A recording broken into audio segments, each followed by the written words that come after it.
एक मेजर के नेतृत्व में 15 जवानों की एक टुकड़ी हिमालय के अपने रास्ते पर थी। बेतहाशा ठंड में मेजर ने सोचा कि अगर उन्हें यहाँ एक कप चाय मिल जाती तो आगे बढ़ने की ताकत आ जाती। लेकिन रात का समय था, आपस कोई बस्ती भी नहीं थी। लगभग 1 घंटे की चढ़ाई के पश्चात उन्हें एक जर्जर चाय की दुकान दिखाई दी, लेकिन अफसोस उस पर ताला लगा था। भूख और थकान की तीव्रता के चलते जवानों के आग्रह पर मेजर साहब दुकान का ताला तोड़वाने को राजी हो गया। आखिर ताला तोड़ा गया तो अंदर उन्हें चाय बनाने का सभी सामान मिल गया।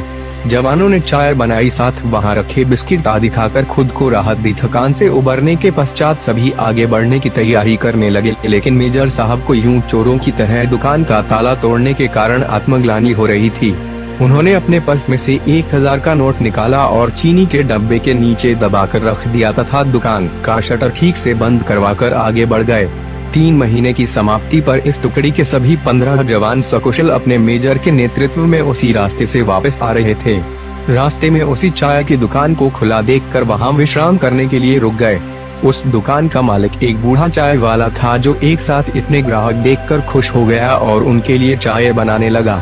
चाय की चुस्कियों और बिस्कुटों के बीच वो बूढ़े चाय वाले से उसके जीवन के अनुभव पूछने लगे। खास तौर पर इतने बीहड़ में दुकान चलाने के बारे में बूढ़ा उन्हें की कहानियां सुनाता रहा और साथ ही भगवान का शुक्रवार अदा करता रहा। तभी एक जवान बोला, बाबा आप भगवान को इतना मानते हो, अगर भगवान सच में होता तो फिर उसने तुम्हें इतने बुरे हाल में क्यों रखा हुआ है? बाबा बोला, नहीं साहब ऐसा नहीं कहते भगवान के बारे में, भगवान तो है और सच में है, मैंने देखा है। आखिरी वाक्य सुनकर सभी जवान कौतूहल से बूढ़े की ओर देखने लगे। बूढ़ा बोला, साहब मैं बहुत मुसीबत में था। एक दिन मेरे इकलौते बेटे को आतंकवादियों ने पकड़ लिया। उन्होंने उसे बहुत मारा पिटा, लेकिन उसके पास कोई जानकारी नहीं थी, इसलिए उन्होंने उसे मार पीट कर छोड़ दिया।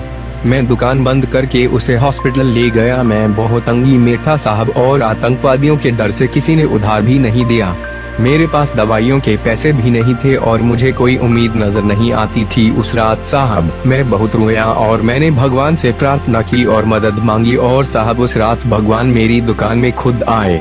मैं सुबह अपनी दुकान पर पहुंचा, ताला टूटा देखकर मुझे लगा कि मेरे पास जो कुछ भी थोड़ा बहुत था वो भी सब लूट गया।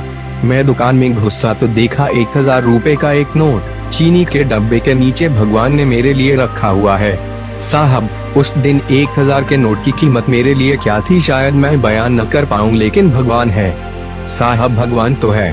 बूढ़ा फिर अपने आप में बड़बड़ाया। भगवान के होने का आत्मविश्वास उसकी आंखों में साफ चमक रहा था। यह सुनकर वहां सन्नाटा छा गया। 15 जोड़ी आंखें मेजर की तरफ देख रही थी, जिसकी आंख में उन्हें अपने लिए स्पष्ट आदेश था, चुप रहो। मेजर साहब उठे, चाय का बिल अदा किया और बूढ़े चाय वाले को गले लगाते हुए बोले, हाँ बाबा मैं जानता हूँ भगवान है और तुम्हारी चाय भी शानदार थी। और उस दिन उन 15 जोड़ी आंखों ने पहली बार मेजर की आंखों में चमकते पानी के दुर्लभ दृश्य का साक्ष्य किया। और सच्चाई यही है कि भगवान तुम्हें कब किसी का भगवान बनाकर कहीं भेज दे, ये खुद तुम भी नहीं जानते। यही एक सच्ची कहानी है।